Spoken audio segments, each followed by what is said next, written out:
Good morning, students. Welcome to the online classes. Today we discuss about class 12th, subject biology, chapter number 10, photosynthesis.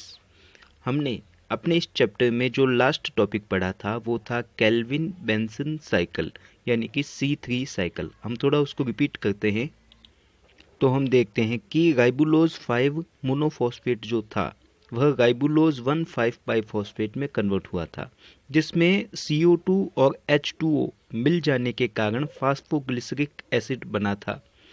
उसमें से 12 ATP ADP और phosphate group में टूट गए थे।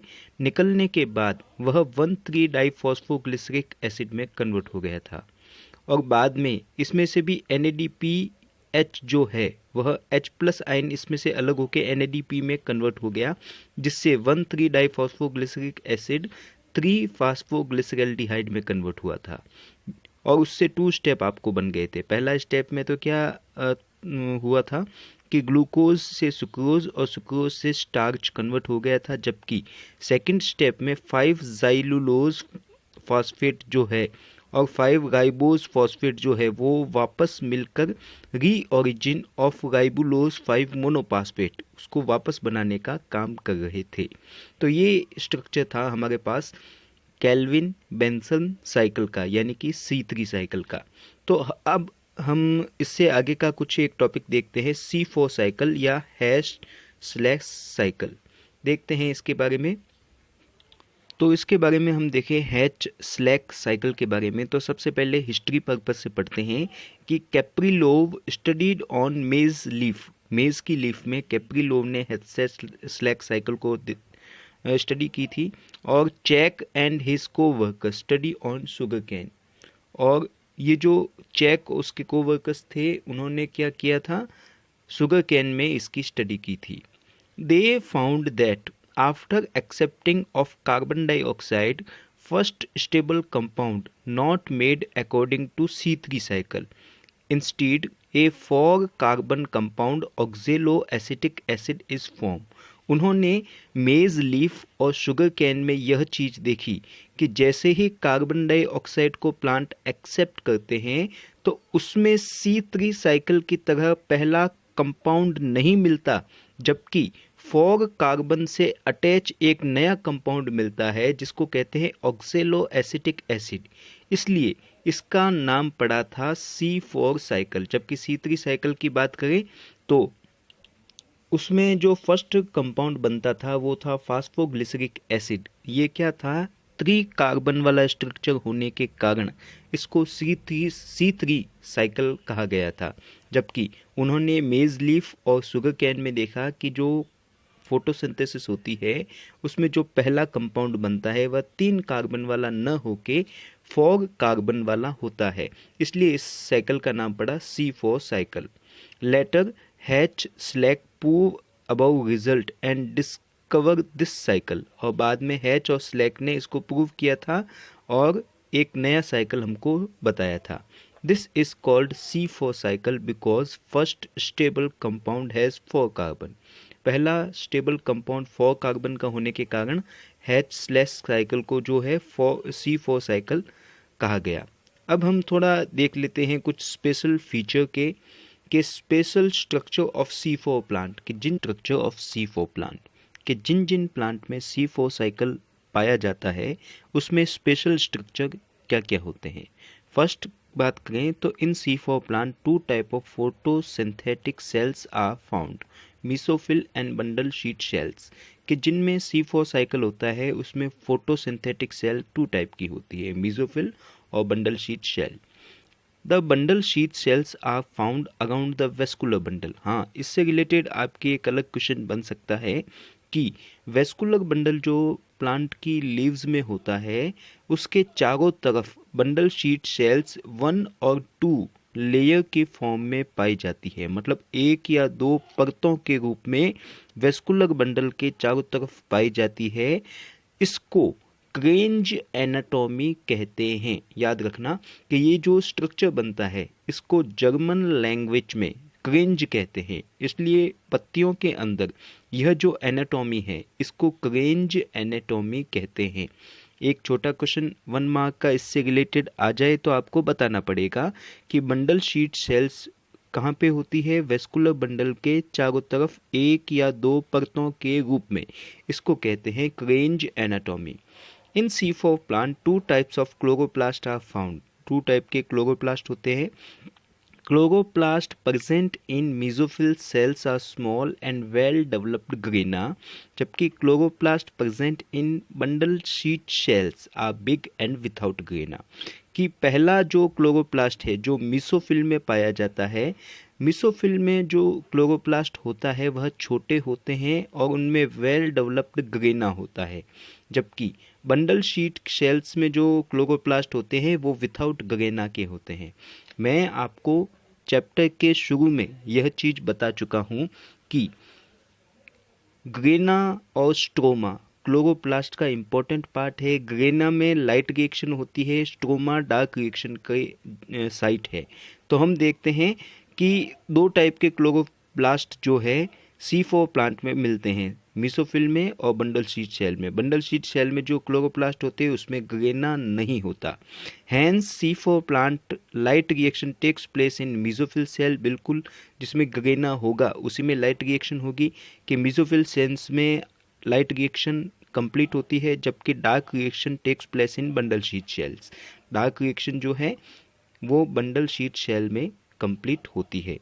अब हम देखते हैं mechanism of C4 cycle. C4 cycle का मैकेनिज्म क्या है, याद रखें वापस 1 मिनट कि C4 साइकिल में पहला जो कंपाउंड बन रहा था वह 3 कार्बन का न होके 4 कार्बन वाला था, ऑक्जेलो एसिटिक एसिड, है ना। तो हम बात करते हैं, वहीं से स्टार्ट करते हैं कि सबसे पहला कंपाउंड हमको मिला ऑक्जेलो एसिटिक एसिड जो 4 कार्बन वाला था। इसको हम थोड़ा डिवाइड करके देखेंगे कि मिसोफिल सेल्स में कौन सी रिएक्शंस होती है और बंडल शीट सेल में कौन कौन सी रिएक्शंस होती है, और ये दोनों रिएक्शन एक दूसरे से कनेक्टेड होती है। कैसे, हम देखते हैं फर्स्ट कंपाउंड जो बना था वो था ऑक्सेलो एसिटिक एसिड जो 4 कार्बन का स्ट्रक्चर था, और उसमें NADPH2 जो है वह NADP में कन्वर्ट हुआ, मतलब रिडक्शन हुआ, जिससे हमको मेलेट मिला। यह मेलेट 4 कार्बन का स्ट्रक्चर ही था। यह मेलेट बाद में ट्रांसफ़र हो जाता है बंडल शीट सेल्स में, और ट्रांसफ़र हो जाने के बाद इसमें से वापस NADPH2 में कन्वर्ट होता है, और कार्बन डाइऑक्साइड इसमें से निकलकर RUBP राइबुलोज मोनोफॉस्फेट ऐड होता है, और ये आधा स्ट्रक्चर चला जाता है। ये जो मेलेट जो बना था इसका आधा पार्ट चला जाता है C3 साइकिल में, जिससे शुगर बन जाती है। फोटोसिंथेसिस की जो लास्ट प्रोडक्ट होता है ना शुगर, वह स्टार्च की फॉर्म में हमको मिल जाती है। लेकिन मेलेट का कुछ पार्ट जो है वह पाइरूवेट में कन्वर्ट हो जाता है। यह 3 कार्बन का स्ट्रक्चर है, और पाइरूवेट जो है वह वापस बंडल शीट सेल से मिसोफिल सेल्स में आ जाता है। और जब यह मिसोफिल सेल्स में आता है पाइरूवेट, तो उसमें क्या होता है, ATP ADP में टूटता है, ADP plus PI phosphate group में टूटता है, और ये कन्वर्ट हो जाता है फास्फोफिनॉल पाइरूवेट में। यह भी 3 कार्बन का स्ट्रक्चर है, जिसको शॉर्ट में PEP कहते हैं। वापस सुनना, फास्फोफिनॉल पाइरूवेट में कन्वर्ट हो जाता है। अब हम बात करें कि यहाँ पे फास्फोफिनॉल पाइरूवेट में कार्बन डाइऑक्साइड गैस ऐड होती है, इसके मॉलिक्यूल ऐड होते हैं, और एक एंजाइम काम करता है PEP कार्बोक्सिलेज एंजाइम, और इन दोनों के प्रेजेंस में CO2 and PEP carboxylase enzyme की प्रेजेंस में यह वापस ऑक्सेलो एसिटिक एसिड में बदल जाता है, और ये रिएक्शन कंटिन्यू चलती रहती है जो C4 साइकिल कंप्लीट होती है। हम वापस 1 मिनट साइंटिस्ट की बात कर दें कि कौन से साइंटिस्ट ने इसको कहाँ पे डिस्कवर किया था। तो सबसे पहले डिस्कवरी की थी इसकी कैप्रिलोव ने मेजलीफ में, एंड चाक और इसके साथियों ने डिस्कवर किया था शुगर कैन में। लेकिन प्रूफ किसने किया था, जो इसका नाम है हैच और स्लैक साइंटिस्ट ने इसको प्रूव करके बताया था, और बाद में इस साइकिल को एक्सप्लेन करके हमको बताया था। अब हम कुछ डिफरेंस की बात करें कि difference between C3 and C4 cycle, दोनों में डिफरेंस क्या क्या हो सकते हैं। तो सबसे पहले तो हम बात करते हैं सूटेबल टेम्परेचर। C3 के लिए 10 to 25 डिग्री सेल्सियस है, जबकि C4 के लिए 30 to 40 डिग्री सेल्सियस है। क्रेंज एनाटॉमी C3 साइकिल जिनमें होता है उनमें एब्सेंट होती है, जबकि C4 साइकिल जिनमें होता है उनमें प्रेजेंट होती है। वापस एक मिनट, क्रेंज जर्मन लैंग्वेज का वर्ड है और क्रेंज एनाटॉमी का मतलब क्या है? वेस्कुलर बंडल के चारों तरफ मीजोफिल सेल्स का मौजूद होना क्रेंज एनाटॉमी कहलाता है। सॉरी, वो जो बंडल शीट सेल्स है वह वेस्कुलर बंडल के चारों तरफ मौजूद होती है, उसको क्रेंज एनाटॉमी कहते हैं। अब बात करते हैं थर्ड डिफरेंस की, तो site of carbon dioxide fixation. C3 plant जो होते हैं उसमें केवल मीसोफिल में होता है, जबकि C4 साइकिल जिनमें होता है उसमें मीसोफिल और बंडल शीट सेल दोनों में होता है। फोटो रेस्पिरेशन C3 साइकिल में प्रेजेंट होता है, जबकि C4 साइकिल में एब्सेंट होता है। एंड प्रोडक्टिविटी C3 साइकिल में कम मिलती है हमको, जबकि C4 साइकिल में मोर स्टार्च अवेलेबल होता है। तो ये थे हमारे difference C3 cycle and C4 cycle के। आगे हम बात करते हैं एक और साइकिल की, जिसको कहते हैं क्रेसुलेशियन एसिड मेटाबॉलिक साइकिल। वापस एक मिनट नाम याद रखें, क्रेसुलेशियन एसिड मेटाबॉलिक साइकिल, जिसको शॉर्ट में कैम साइकिल के नाम से भी जानते हैं। CAM, कैम साइकिल क्या है, इसको भी थोड़ा देखते हैं हम। तो सबसे पहले हम देखते हैं कि it is found mostly in flashy and dry environment plant, कि जहाँ पे नमी नहीं होती और फ्लैशी यानी कि कह सकते हैं कि थोड़े मोटे प्लांट स्ट्रक्चर होते हैं, उनमें यह मिलता है। And leaves of this plant are thick fleshy and pulpy, कि ये जो प्लांट होते हैं उनमें जो पत्तियाँ होती है वह फ्लैशी स्ट्रक्चर की होती है, मतलब अंदर से गीली होती है। जैसे कि आप एलोवेरा देख सकते हैं, या अपने राजस्थान में जो ड्राई इन्वायरमेंट में प्लांट होते हैं कैक्टस वगैरह, उनको आप देख सकते हैं, उनकी लीव्स आपको मोटी मिलेगी, अंदर से फ्लैशी मिलेगी। Stomata of these leaves are open in night, कि इनमें जो स्टोमेटा है केवल रात के वक्त ही ओपन होते हैं, and close in the day time. And this type of stomata are called scoto active stomata. Scoto active stomata याद रखना। स्कोटो एक्टिव स्टोमेटा क्या है? ऐसे स्टोमेटा जो केवल रात के वक्त ही ओपन होते हैं जबकि दिन के वक्त बंद रहते हैं, उसको कहते हैं स्कोटो एक्टिव स्टोमेटा। अब इनमें बात करें कि क्रेसुलेशन एसिड मेटाबॉलिज्म साइकिल कैसे होता है, तो रात के वक्त क्या होता है, दिन के वक्त क्या होता है, हम बात करते हैं। पहले बात करते हैं इन नाइट। नाइट में क्या होता है कि एब्जॉर्ब कार्बन डाइऑक्साइड, जिससे वो बनाते हैं पैप, यानी कि पैप मतलब फास्फोइनोल पाइरुवेट। कार्बन डाइऑक्साइड को एब्जॉर्ब करने के बाद सबसे पहले पैप बनाते हैं, उसको ऑक्सिलो एसिटिक एसिड यानी कि 4 कार्बन के स्ट्रक्चर में कन्वर्ट कर देते हैं, जो आगे मैलिक एसिड में बदल जाता है, जिससे कार्बन डाइऑक्साइड फिक्स हो जाती है। और दिन के वक्त क्या होता है, हमारे पास मैलिक एसिड ही था, वह मैलिक एसिड क्या करता है, कार्बन डाइऑक्साइड को वापस रिलीज करता है, and carbon dioxide diffused in chloroplast, जो क्लोरोप्लास्ट में डिफ्यूज हो जाती है, and reduce into carbohydrate through Calvin cycle, कि जो ये जो रिड्यूस हुए कार्बन डाइऑक्साइड डिफ्यूज हुई, वह कार्बोहाइड्रेट के थ्रू कैल्विक साइकिल में रिड्यूस हो जाती है, उसमें काम आ जाती है। Few important CAM plant are agave, pomegranate and echinocactus etcetera, कि हमारे कुछ ऐसे प्लांट जिसमें कैम साइकिल पाया जाता है, एक तो अगेव, एक पोमग्रेनेट और एक इकाइनोकैक्टस। ये कुछ इम्पोर्टेंट कैम प्लांट है जिसमें कैम साइकिल हमको मिलता है। हम अगले टॉपिक की बात करें हमारे सामने, तो हमारा जो नेक्स्ट टॉपिक है वो है फोटो रेस्पिरेशन। फोटो रेस्पिरेशन क्या होते हैं, जरा हम देखें इसको।